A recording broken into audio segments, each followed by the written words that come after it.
Hey there, and welcome to Beyond the Real, where we're going to dive into everything from touchdown celebrations to mortgage calculations. I'm Andrew. This is Jeremy. He's my co-host. We're going to do this thing where we sit here and talk about cool stuff, maybe not related to real estate, maybe related to real estate. You did a good job. Thanks, Jeremy. Appreciate that. Yeah, That was good awful. job. I'll work on it, though. It's this first one, okay, guys? Yeah, first episode. We're going dry run here on the first one, so bear with us, but we're going to bring you some fun content. So, me and Jeremy are here, and this is our first episode. We are really just trying to be organic and go with the flow, but we are going to hit on topics and certain things as we move forward with this. But today's kind of more about just getting to know each of us, and so we're going to kind of not necessarily grill, but we're going to go back and forth with some questions and see what our answers come up with. So I'll go first. This is multiple choice, right? My questions are not multiple Oh, choice. dang. It's answer at will. Okay, I'll do my best. Okay. So my first question for you is: you are in the mortgage industry. What is it that you do, and why do you do what you do? Okay. So what I do basically is help people get money to buy a house. Okay. Simple enough, right? Right. So for anyone that doesn't know or hasn't bought a house, we basically take a look at folks' credit, their job history, and based on that, figure out what their buying power is and also what the best loan program is for them based on all those situations. So that's it in a nutshell. And second part was how did you end up where you're at? Yeah. So that's kind of a more interesting story, maybe. Perfect. Yeah. So what I found out is most people that are in the mortgage business don't start out in the mortgage business. In the mortgage business, right? Okay. There's not really a degree that you go get to do this, but so I, like a lot of people, kind of fell into it through a series of unfortunate events, maybe? Unfortunate events, or okay. Fortunate, yeah, I don't know. So I had worked most of my life had been working for a family business. Okay. And local family business. Yep. So we, my mom and I, had the Throx convenience stores in town and some other things, but I took a step out of that and tried to do my own thing for about a year. Okay. And so started a barbecue restaurant in one of our old locations that I took over from my mom.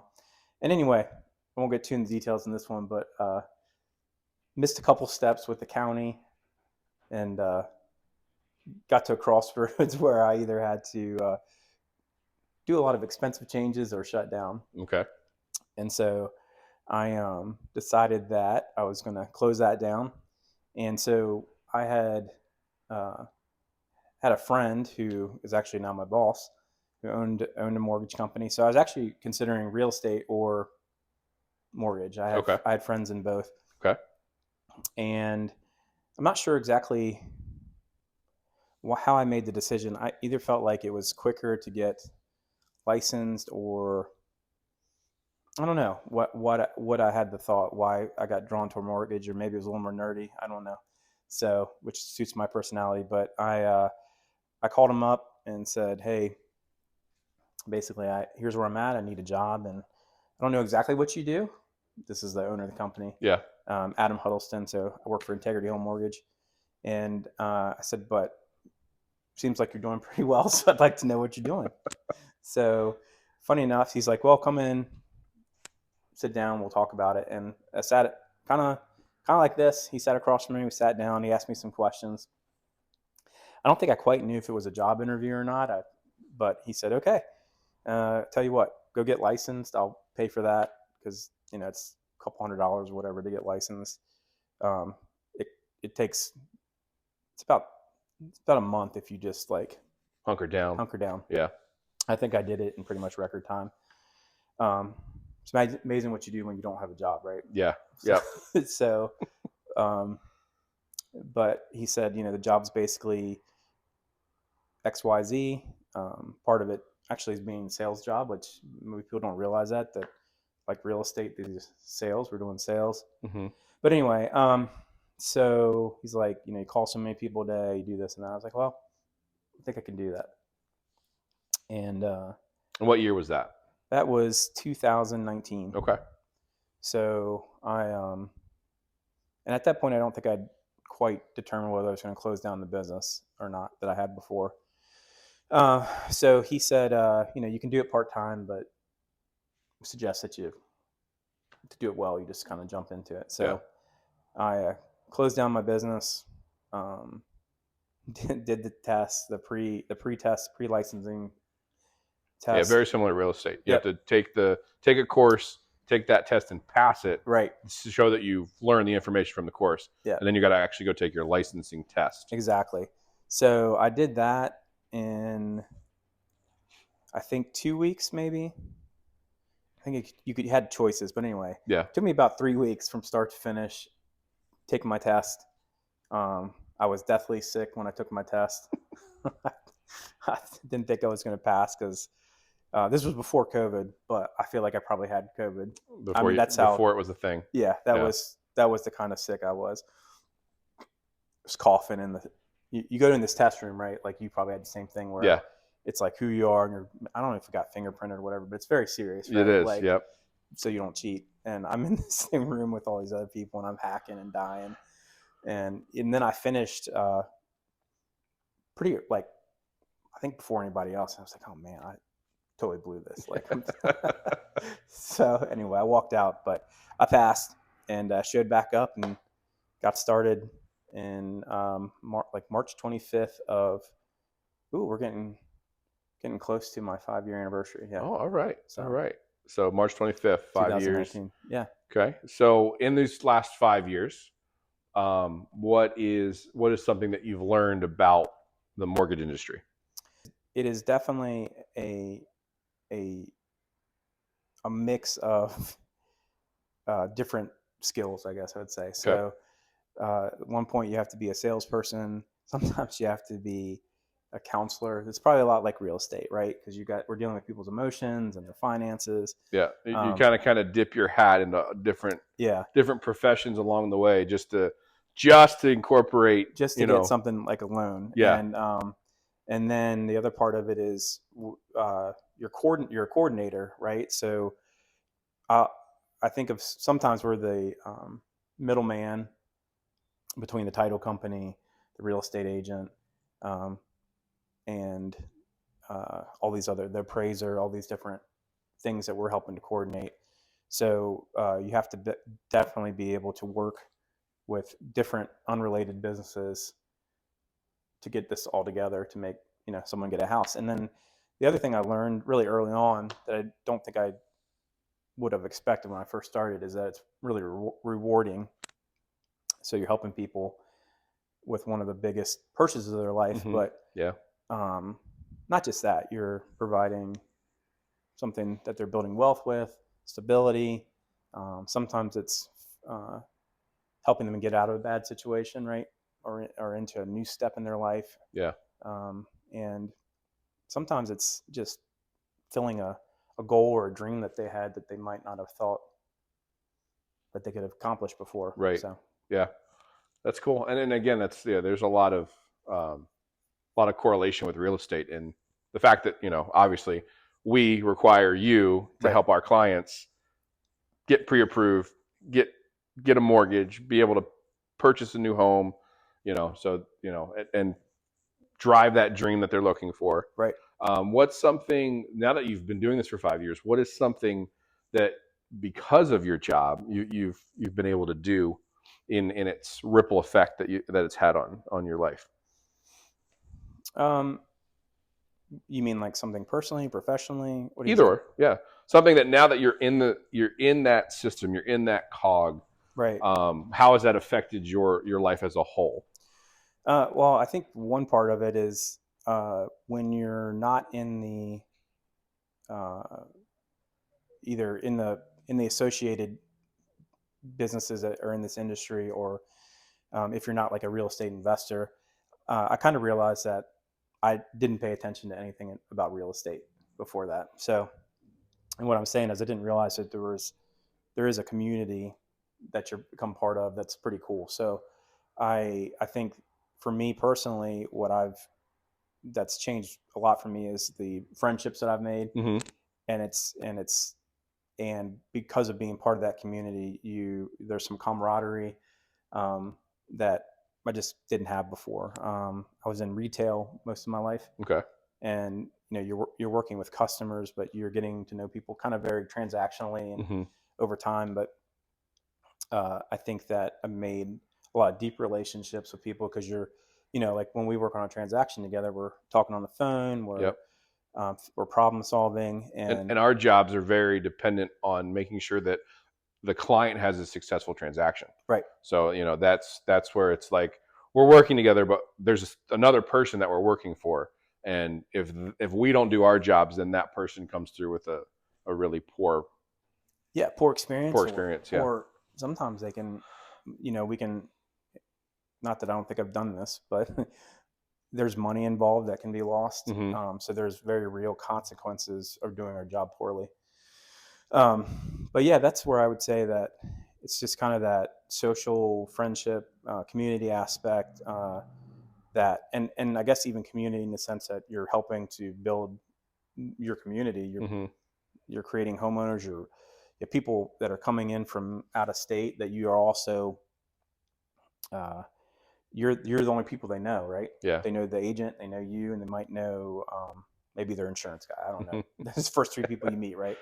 So to some extent, you're also welcoming people to your community. You're Right. kind of an ambassador if you're doing your job relationally. Yeah. So there's a lot of people that do my job.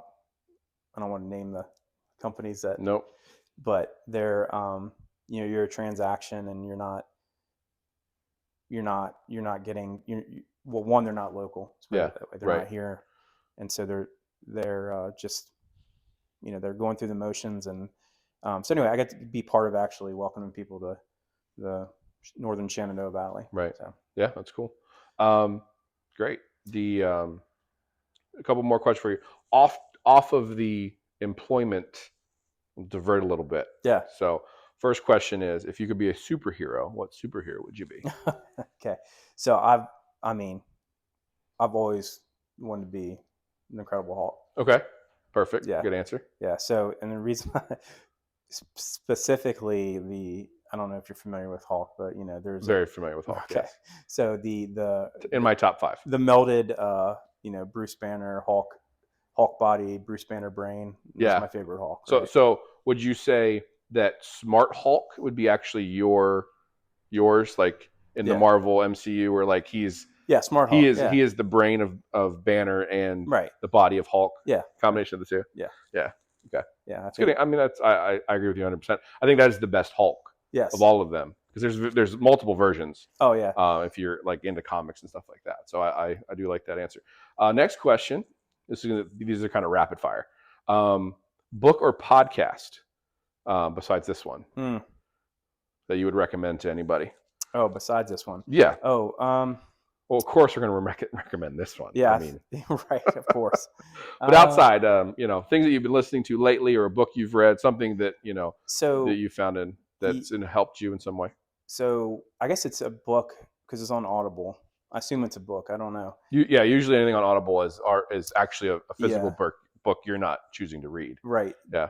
But I don't know if it is actually, because it's all audio of the actual guide. So Okay. this is interesting. I don't know. Maybe it's kind of in the middle, but it's I think it's the Ultimate Jim Rohn Collection, something like. I don't know the exact title. I could look at it real quick here, but Jim Rohn is a motivational speaker. Mm-hmm.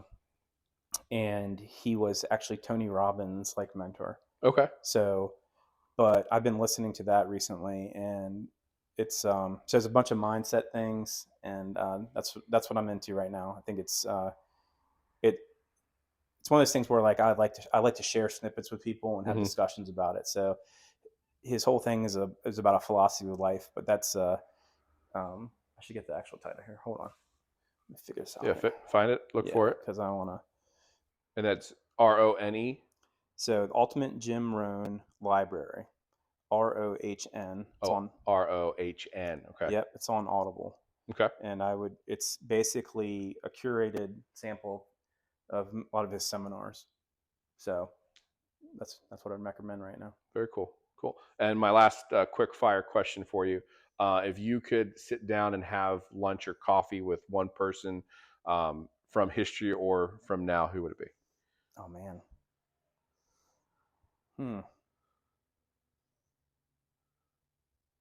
you're gonna stump me on that one. Okay. I have to think about that Okay. actually. That's gosh, history or now? Yeah. Any particular person? I mean, is it Jim Rohn?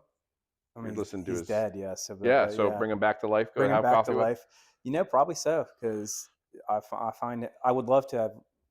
I became aware of him. Obviously, too late to go see anything. But yeah, Yeah. that would probably be it. Either Okay. to sit down. Yeah, Cool. yeah. Awesome. All right. Well, hey, we're going to take a quick break, and when we come back, it's going to be Jeremy's turn to grill on me.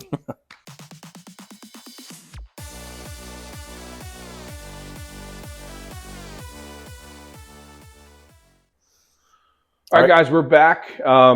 It's Jeremy's turn now to grill me on some questions. I got him earlier, so he's going to give me some questions to answer about what I do, They might be who I am. might be eerily similar. Could be, or So could be completely different. We'll see. Who We'll knows? see what happens. But Yeah. I would like to know, first off, I think it's a good starting point. Tell me about your journey into real estate. Okay, so my journey similar to yours, so there are some similarities. Mine was directly related to COVID. Okay. So work in the school system for a long time, coached high school athletics, What sports? football and track. Okay. So did that, was on that, in that wheel for solid 10 years. COVID hits, schools get shut down. I'm at home with my kids, Right. becoming their teacher. Yeah. We called it Robertson Academy. Okay. In our kitchen every morning for That's 2 good. hours. Yeah. We went through some curriculum. We tried to do our best. My wife's a teacher, so Yeah. So at least you guys were. we were able to kind of produce some type of academia for a little bit every day. Right. We didn't want to overdo it because we were also, after a month and realizing that we weren't going back to school, we're like, we can't maintain this. We're going to have to change what we're doing. But we at least tried. So during that period of time, the students that I worked with who were special needs, they weren't into the online courses. There wasn't a way to reach them academically through the computer. Very so difficult, it I'm was, sure. so we generally would just send stuff home, try to do like meetings in the morning with them just to kind of touch base. But after that, that was about it. Yeah. So I had a lot of free time on my hands. Okay. I was always interested in real estate. I had friends of mine, just like you, who were already in the business or had dabbled in the business. Real quick, don't you love how people call it the business? The business, Yeah. Sorry, man. It's dabbled in the business. The business. It's like we're in the mafia. Well, sometimes. Yeah. Feels like that. But I also think it's because, like, if you're not in it, you really don't know how it works. Right. So then when you just like the mafia. Right. But once you go into it, you're like, your eyes open up and you see this whole thing and you're like, wow. Right. So I went online and started taking the online course to do the pre-test. Did the pre-test. And then in the middle of COVID, I was going to a testing center, which was much more restrictive than probably it was when you went, because you went right before everything kind of locked down. Yeah, I was in lockdown. Yeah, so it was specific numbers. You had to show up at a specific time. The whole check-in and security thing was still the same, but the limited number of people, and you were in these small little rooms with like one or two other people, and they were all in the corners of the room, right? No one could be near each other. We had like 20 people packed into. So it was a weird time for sure. So what year was this? It would have been 2020. Okay. Yep, 2019 into 2020. So I went through that whole process, took the test. I had to take the test a couple times. I didn't pass it on my first. Yeah. But finally passed it. Which, guys, by the way, that either from my experience or understanding, the real estate one that's pretty typical, right? From my understanding, I think some people could pass it in one go. But it's a lot of information, and it's a lot of things that you should remember, but you don't remember everything. Right, because you need to do it. And once you start actually having transactions with clients and going through the process of the real estate transaction, you realize that a lot of what's on the test isn't incorporated in your day-to-day Yeah, business. very similar to. So I found that out after taking the test. Neighbor of mine, real estate agent, she invited me over to Next Home, and I met my broker over there, and I just really found the this business style and the Next Home foundations to be what I was looking for. Right. So let me, because this is something I'm maybe not quite clear of. So you can get your license, right? But then you have to find a brokerage, correct? Right. Right. Yeah. Yeah. So you can go through the pre-test, take the exam or the course. You have to pass that course test. Then once you get your license, then you have to go find a broker, and then you have to sit down basically for an interview. Right. And they get to kind of decide if they want to take your license on. I mean, we're 1099, so we're independent contractors. Okay. Really. Yeah. And then you decide where you want. I didn't search for brokerages. It was a mutual connection that we had. I sat down and, he explained what Next Home was. And for me, that was enough. Like once I heard how it all works from their perspective and what's important, the core values and the things that matter, I was like, this is at least where I want to start. And then since it's been 3 years now, it'll be a full 3 years in June of this year. Okay. So for you, is real estate in this profession, is it something for you to, what's it mean to you, I guess? What is it, being able to do it, what's it mean for you and your life and your family, or what's your long-term goal with it? It has changed. So at the very beginning, I do think I had a transactional mindset. Though I did have, I knew the importance, just because of real estate transaction I had in my own life was very transactional. And I was like, it's got to be better than that. Right. So part of my interest was to learn, is it just this way? Or can it be different? Can you have a transaction that isn't just somebody helping someone and then that person just disappears out of your life and you just purchase the house and that's it? Right. And I've learned that it can be different. So that was one of the things that intrigued me. I wanted to know, can I make this less transactional and help the people around me in, not just purchasing a home, but, real estate is bigger than just buying and selling houses. There's a whole length of things that once you own a home, right, that, that as that process continues, there's things along the way that come up. If it's repairs, equity, understanding value, right, how does that house reflect your wealth, and how can you use that wealth that you're gaining and provide value to your family? Yeah. That kind of stuff. I've learned all about this as I've gone through the process, which has been really, really important to me, from a personal level too. Yeah. Like not just helping others, but also, learning these things and understanding how they can work in my favor and help me build wealth. So you've been doing it for 3 years now, right? 3 or 4? Yeah, I'll be on 3, 2 2.75. Okay, there we go. And so, kind of on the same thing, what was one thing like that stuck out with your real estate transaction when you bought your house, your last house, that was like either scary or frightening or confusing? That now, if you're looking back, you're like, you understand it, and kind of what would you do differently, or how would you handle it differently? So one of the things was we put a contract in on a home in Bluemont. Okay.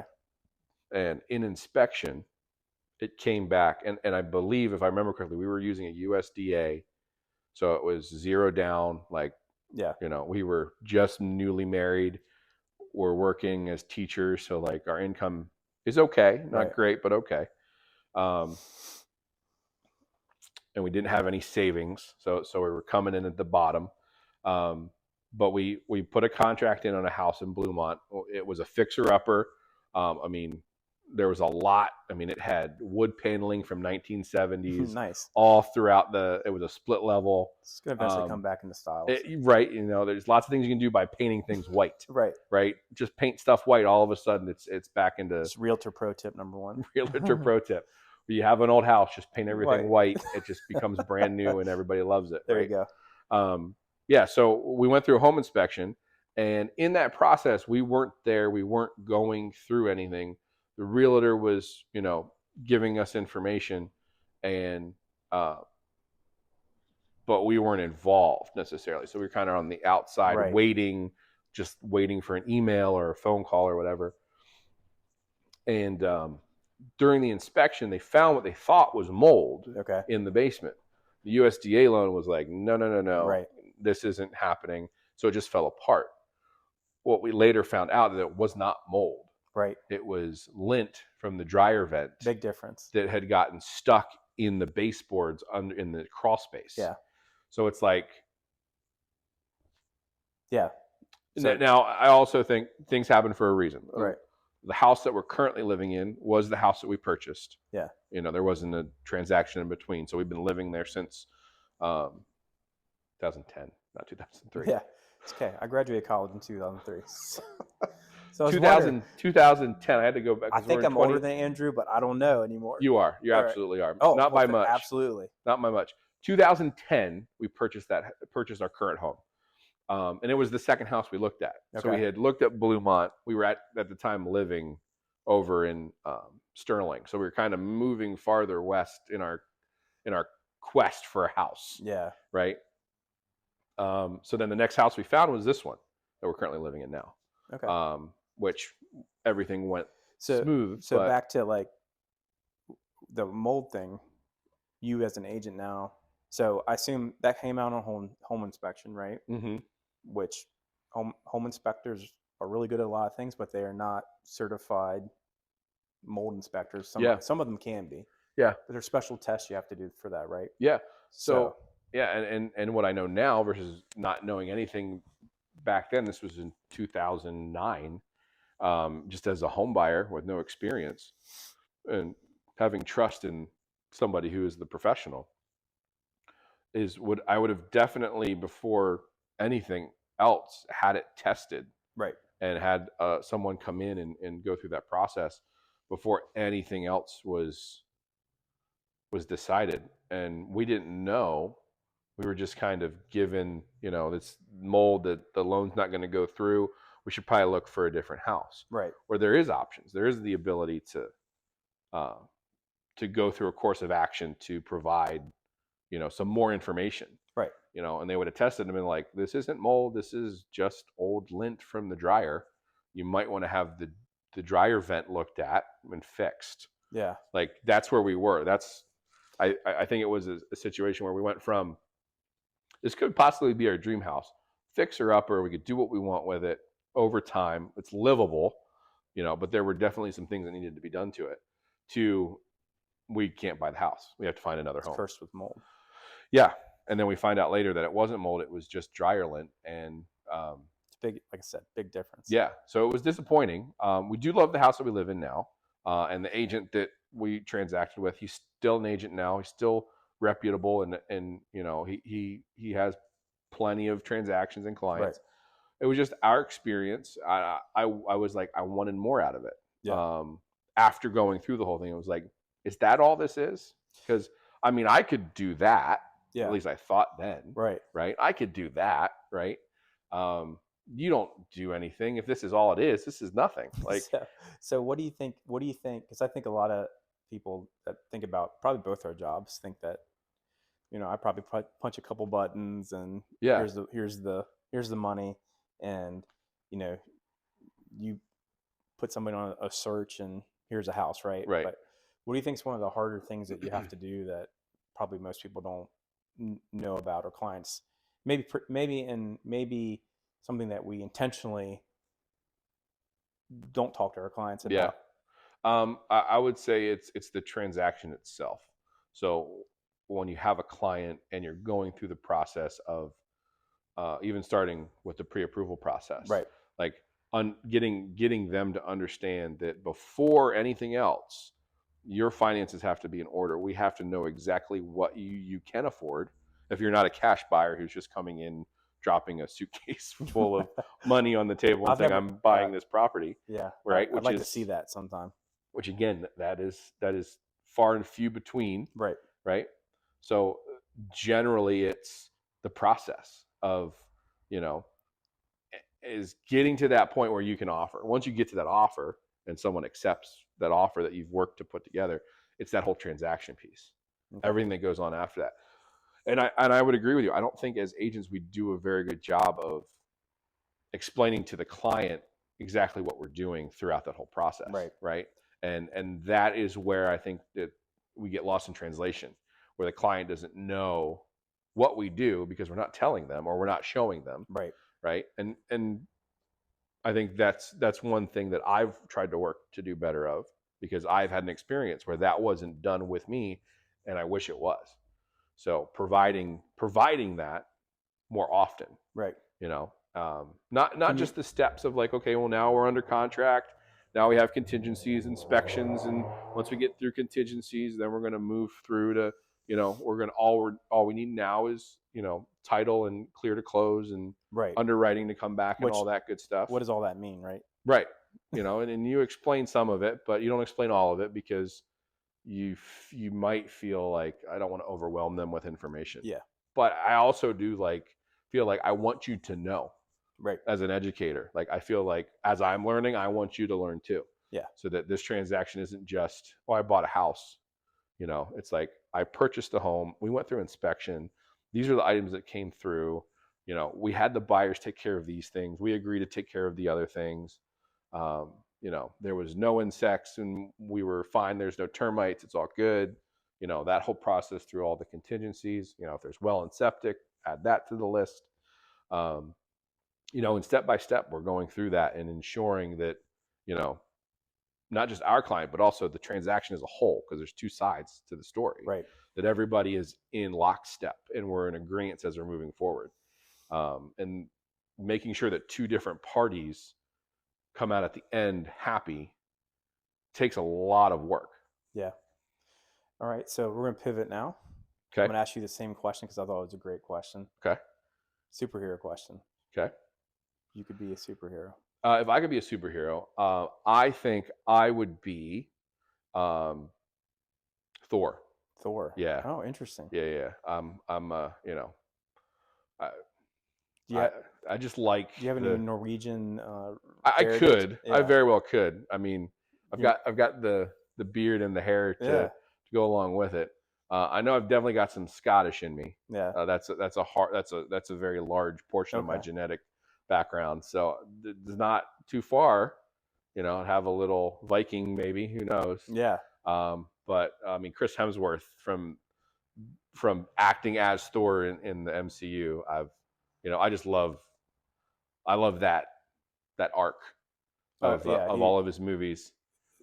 He's a great Thor. Yeah, I would definitely, if I could become that Thor, the MCU Thor, and just live that, you know, all the places that he goes and all the characters he's around, and that's who I would pick. Okay. I mean, you know, Thor and Hulk. I know, that's which is so fun. Yeah, like you know, if you watch Ragnarok, who's the strongest? I don't know. You know, that's a good scene. That's one of my favorite movies. Yeah. All right. Let's see here. So tell me a little bit about your family and like where you actually are from. Okay. I grew up actually in central Pennsylvania, born and raised in Chambersburg, and then moved in elementary school. I moved up to the state capital, which is Harrisburg. Lived there for pretty much the rest of my high school, college life. Lived there. Met my wife now, who's in college, and then post college, we both got back together. My dad lives down here. Yep. And so we were able to reconnect and move down here when we actually moved to Sterling first. And we lived in an apartment for 3 years. Okay.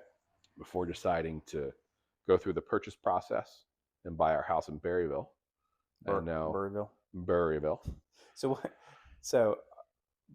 what's one, you know, being from Virginia, I'm born and raised here. Yeah. Is there anything that you used to say, like, or dialect wise or accent wise from PA that you kind of lost it since you moved down here? Yeah, I do say y'all more often than I used to. Too? Like Pennsylvania, you don't say that. And like I grew up very much in the Pennsylvania Dutch. Okay. So yins is Yins? something we say. You know, it's Does it ever slip out? not really. No, Yeah. I only really say it if I'm around other Pennsylvania people. Okay. Yeah. So like I'm a big Penn State fan. Grew up loving Penn State, and that's still true to this day. My wife doesn't understand it. So but- are you a Eagles or a Steelers fan? So I am an Eagles fan. Okay. Yeah. Sorry. My dad. Podcast over. I don't think so.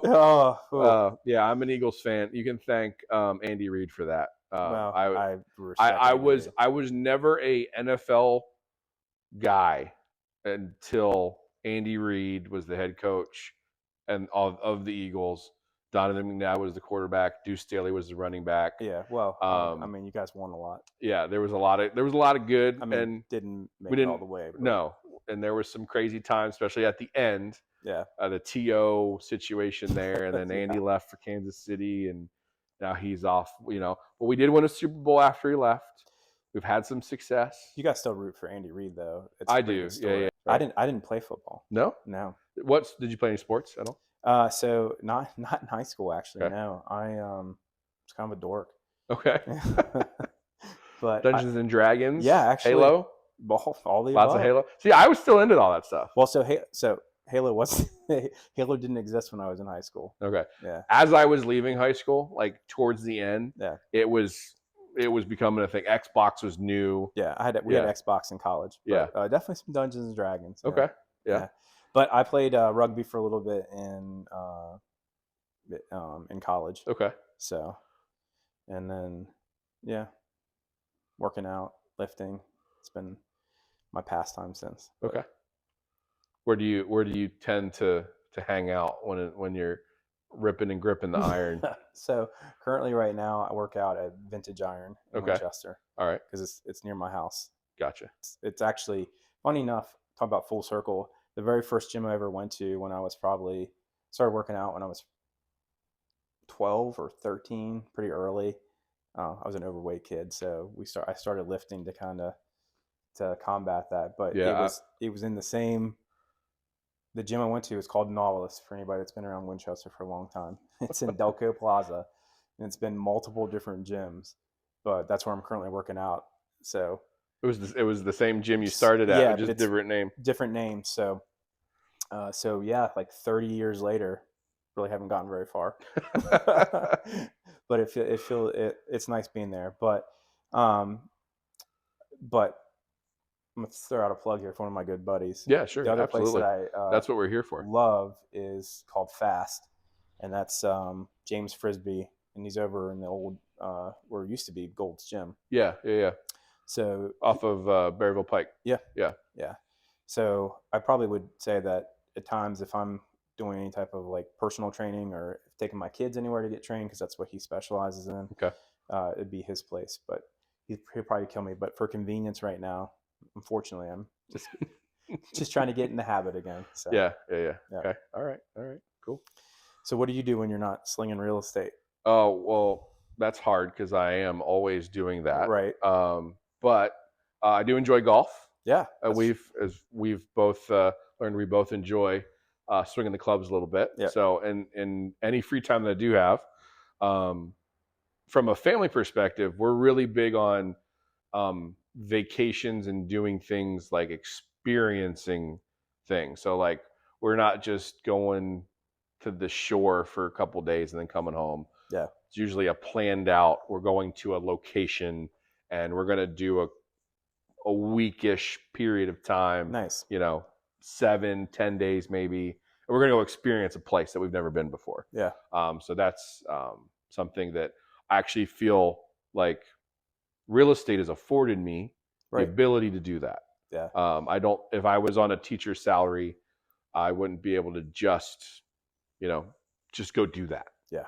It's so something that this job has afforded me, and which is nice, is the ability to a little bit of a flexible schedule and to be able to go out and and do those types of things, experience other places because of that. Awesome. Well, I think we probably should take another break. What do you think? Okay, sounds good. Yeah, we'll be right back with a little bit more from Beyond the Reel.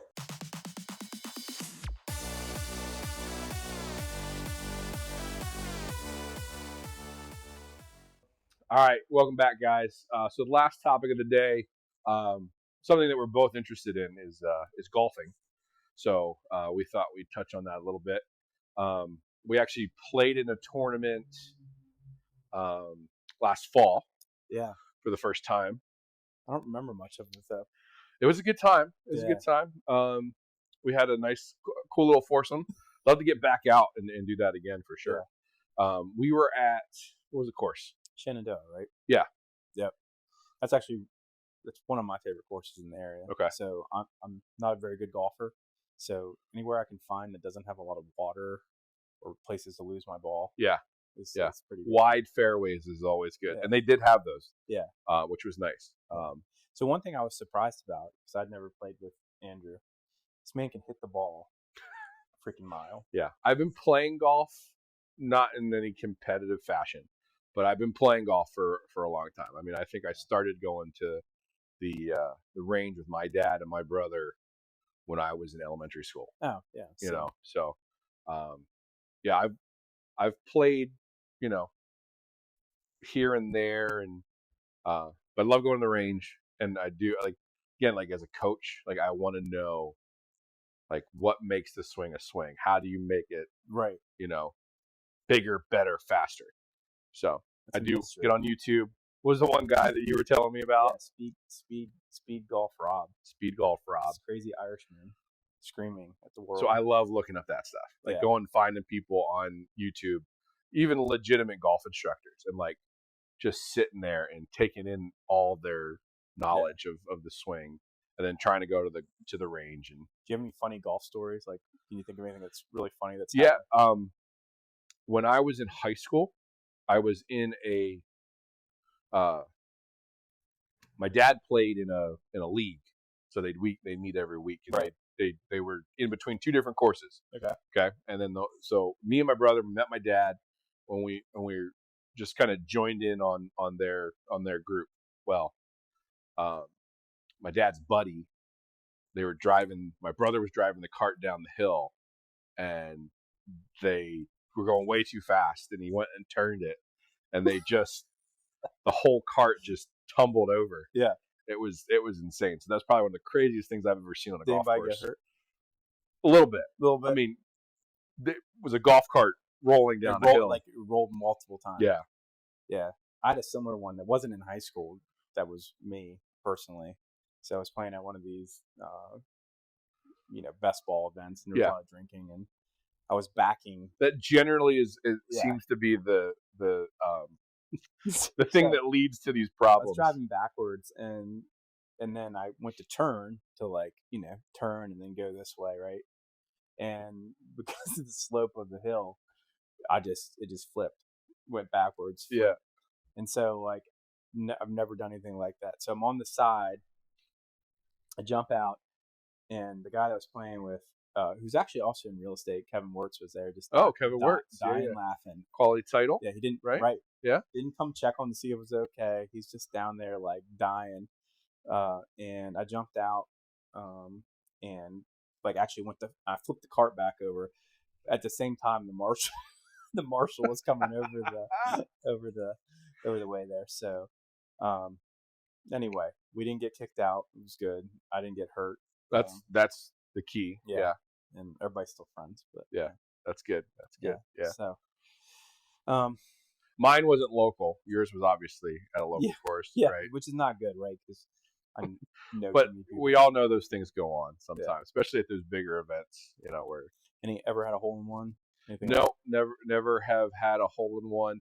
I did have an amazing shot, Rock Harbor. Okay. Played there a couple times. I had I want to say, I don't remember the hole, but it's a par 3 where you hit off the up top of the quarry and you come down.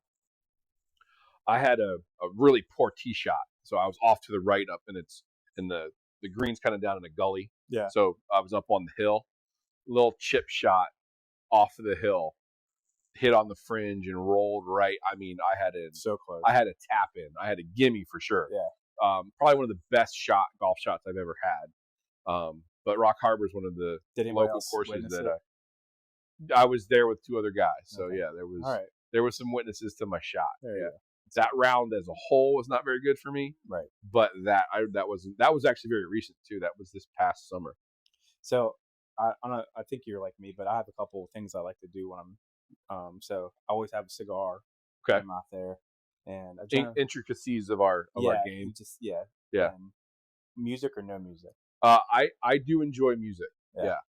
When I was younger, we didn't. That wasn't etiquette. No. We played with etiquette, and there was no music. And a lot of times I was going to a country club because friends of ours, had memberships. You couldn't even have your shirt untucked. Yeah. I mean, you had to follow all the rules. Now, going to public courses where there's not as many rules, or you're going to these charity golf tournaments or best ball tournaments, things like that. Yeah. Everything's a little bit more lax, and you just have some fun.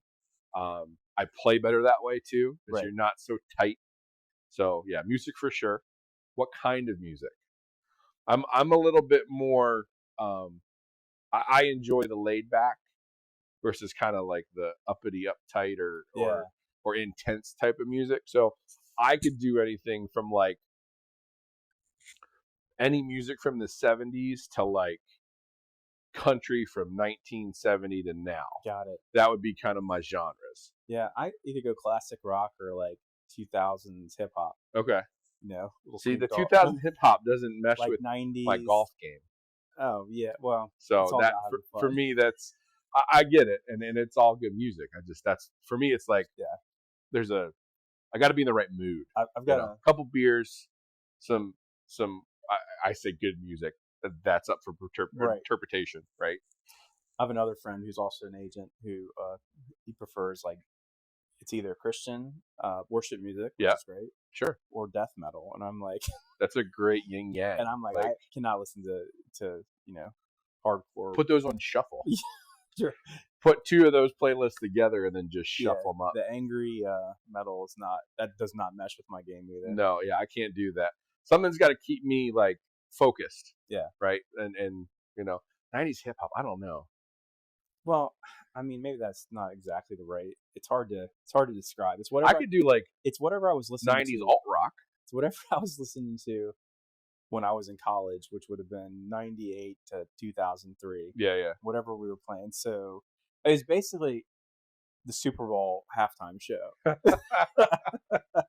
Right. Yeah. That's what it was. Yeah. Ludacris, Usher. Yeah. I mean, that was the genre. That was, yeah. Right. So I mean, if I could say back nine, I could agree with you. Right. I could do that on the back nine. Yeah. Finishing up a round, especially if it's going good. If it's not going good, I need like Chris Stapleton to like keep me centered. Yeah. Right. Like Tennessee Whiskey. Some of his older music. Got it. There you go. I just need like that smooth sound to just keep me. But if I'm playing amazing by the back nine, I don't care what you're playing on the Bluetooth. Playing or drinking amazing? Both. Like my game's got to be feeling good. Like I feel good about my swing. Shots are going where I want them to go. There's a certain point though when like you drink just enough to feel good, and then you drink too much and you're playing horrible. Yeah, you gotta find that good. I generally find if you are a beer per hole, your back nine is going to be worse than your front nine. But if you can like a beer per hole is pretty strong. That's what I'm saying. It's probably too much, right? For most people. Yeah. So if you can cut that in half, you're probably on pace. And I think you shut it down in the back nine. Yeah. Like if you can do 4 in the front and then maybe 2 or 3 in the back. Lunch in between, Yeah. I'm not stopping for lunch. I hate doing that. I need to play through. Like, cause that happened at, the Clark County Educational Foundation. We didn't stop for lunch, but there was a backlog when we came through. We sat for a little bit waiting for everybody else to play up. And I felt like I was actually playing really well in the front nine, and then the back nine I felt like I lost my mojo because we stopped. So like I'm all about playing through. And just Pace of play. Basically. Pace of play. There's a guy I follow on Instagram. He's all about like pace of play. Who's that? I can't remember his name. I know you didn't. Manolo. You know what I'm talking about? He wears the hat with the M on it. Teaches golf. Yeah. He's And he does some of the, but he's all about pace of play. Like everything he talks about is like, no matter what, just get up and hit the ball and go to your ball. So And keep moving and keep playing, which I think is important in the game of golf. If you are someone that's analytical, and every time you make a bad shot, you're just like, that's not, you're You can't mentally think too much. killing yourself. Hit the ball. If it doesn't go your way, guess what? You get to hit it again. right, that's the whole point. Robin Williams had I don't know if you ever saw his Oh yeah, his it's comedic hilarious. thing about Yeah. golf. He's like, just whack the hole, just whack the ball. Like Yeah. that's the crux of the game. So Learning how to hit it straight is if you Well, worry about it too much and you lose the fun of it. So the guy we were talking about in the beginning, Speed Golf, Rob. Yeah. I didn't realize, like, following this guy, I didn't realize what his name meant. It's actually a sport, speed golf. Okay. So you run through the course, like run. Yeah, you hit the ball and then you're running Yeah, through your ball. Running Yeah. this ball. So it's like time and score. I mean, I'm not in that kind of shape. No, not at all. That would not be enjoyable to me. I enjoy the ride in the cart in between the ball hit Right, and the exactly. ball, that's a good time. Yeah, I mean, it's like when you're little and you got to drive like any type, like a go-kart. Yeah. When else do you get to drive go-karts? Right. Yes. So, Yeah, absolutely. but yeah, I also enjoy these places that for people. So my wife's from Louisiana, and down there, probably not just down there, but a lot of places where there's communities. I think it's more prevalent in the southern states because people are living there year round. But like they're souped up golf carts, right? Like, Yeah. Oh yeah. Yeah. like, got them lifted and like all sorts of crazy. It's kind of like reminds me of Caddyshack, right?